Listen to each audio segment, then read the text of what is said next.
Hello mga kapudi, kamusta kayo? Take two, take two. Hello mga kapudi, kamusta kayo? Ako si Red Quaresma at welcome back sa aking channel. At kung bago pa lang kayo sa aking channel, huwag niyong kalimutan na mag-subscribe at sipahin rin yung tiny bell button doon sa baba para updated kayo kung meron akong mga bagong video na i-upload dito sa aking channel.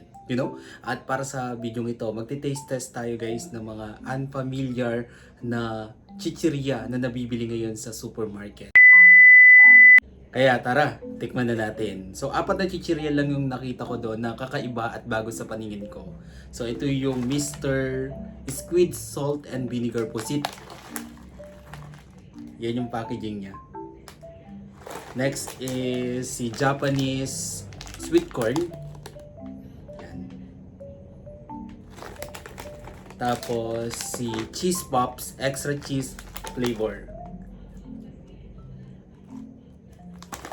Tapos, si Crispy. Tikman na natin. So, start tayo kay Mr. Squid Salt and Vinegar Pusit. Natikman nyo na ba to guys? Comment down below. Wala akong gamit na mic ngayon. Kaya pasensya na kung meron kayong mga naririnig na sobrang ingay. So, ganyan yung laman niya, mga kapudi. Ang cute niya, para siyang Christmas tree. Pero kung siya squid, Mr. Squid. Oo, tama, squid. Diba ganito yung squid kapag pinirito?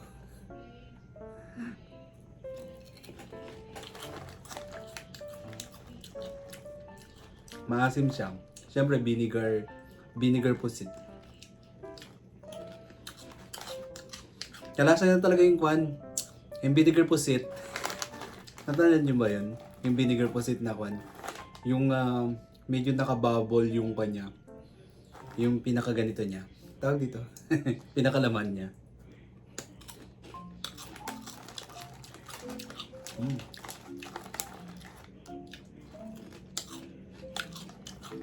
Masarap naman. Pero hindi ako masyado kasi sa akin, mahilig sa maasim. Bagay ito sa mga taong mahilig sa mga maasim na pagkain. Try nyo to. Crunchy. Bigyan ko siya ng 6 out of 10. Goods! Next naman, si Cheese Pops Extra Cheese Flavor.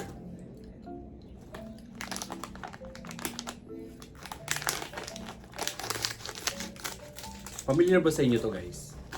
Grabe, amoy na amoy yung kanya, yung pagka-cheese niya. So, ganyan laman niya. Tignan nyo mga chinggo. Ang taba. Cute niya. Para siyang malaking capsules. Kapsula ng gamot. So, para siyang cocoon. Tara, taste test natin to.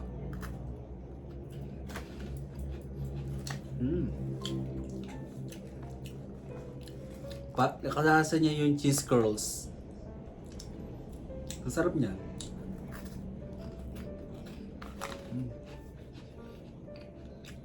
Ang lasa yung pagka-cheese niya. Sarap. Gusto ko siya. Bigyan ko siya ng 9 out of 10. Approve! Sarap. Next naman ito, Japanese sweet corn. Ang cute ang packaging. Parang may kamukha siyang packaging.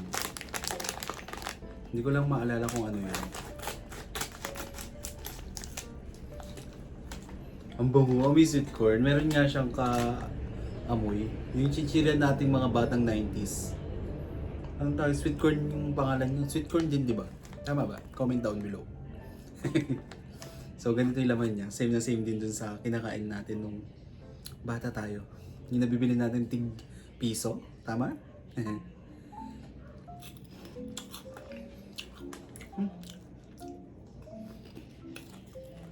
Pareho sila ng lasa. Yung sweet corn na tig piso.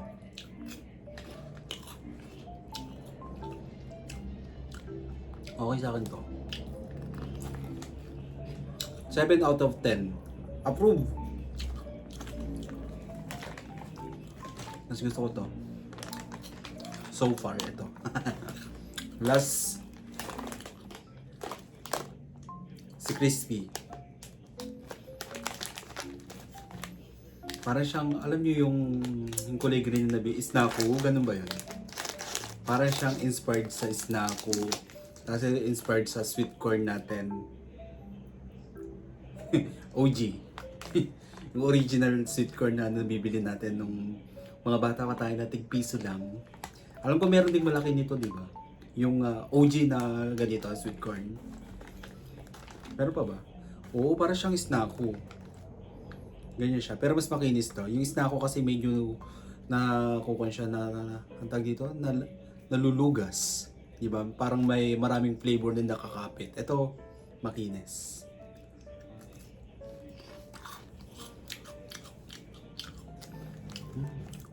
Same din sila ng lasa.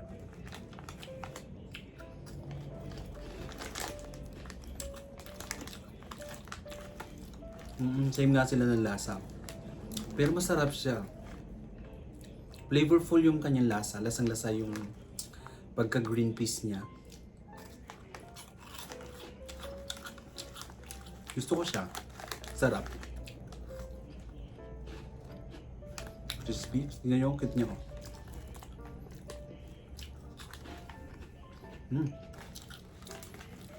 Favorite ko to.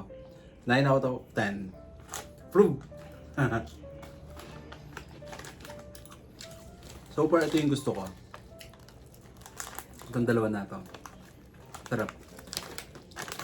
Tapos, ito sakto lang. Masim kasi eh. May na talaga ako sa asim, guys. Kasi ito, sakto lang din. Pag nakakain ka nito, maalala mo yung sweet corn na nabibili natin na tig-piso, lalong-lalo yung mga batang 90s out there. Guys, try nyo to. Meron pa ba yung sweet corn na nabibili natin na tig-piso? Ito talaga favorite ko, ang sarap nito. Sarap ng cheese. Yun lang guys, kung nagustuhan nyo ito, video ito malaking likes. Mag-comment kayo kung meron mga request na video na pwede kong gawin dito sa aking channel. You know, may dumaan na lang ako.